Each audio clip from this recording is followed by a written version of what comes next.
இன்றைய கர்த்தருடைய வார்த்தையின் வெளிப்பாட்டை கவனிக்கலாம். லூக்கா 10:42.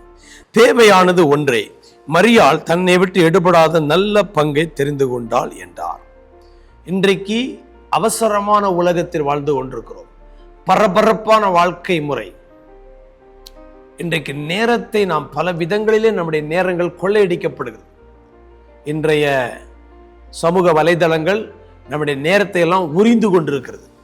இப்படிப்பட்ட நேரத்தில் நாம் தேவையானது ஒன்று என்று வேதம் சொல்கிறது.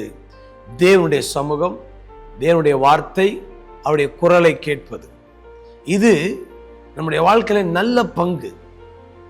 ஆக இங்கு மார்த்தாள் கவலைப்பட்டு கொண்டிருக்கிறார், குற்றப்படுத்தி கொண்டிருக்கிறார், பற்பல வேலைகளினாலே தன்னை அலக்களித்துக் கொண்டிருக்கிறார்.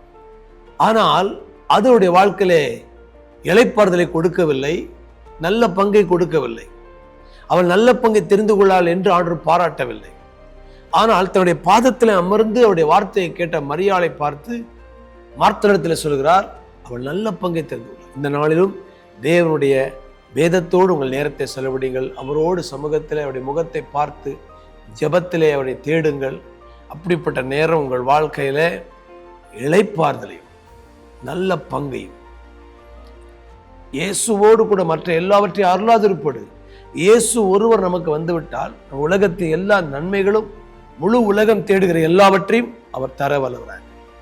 ஆகையால் அவரே நமக்கு நல்ல பங்கு. இயேசுதான் உங்கள் நல்ல பங்கு என்று நான் சொல்கிறேன். இன்றைக்கு அந்த நல்ல பங்கை இயேசுவை தெரிந்து கொள்ளுங்கள். மற்றதெல்லாம் உங்களுக்கு கூட கொடுக்கப்படும்.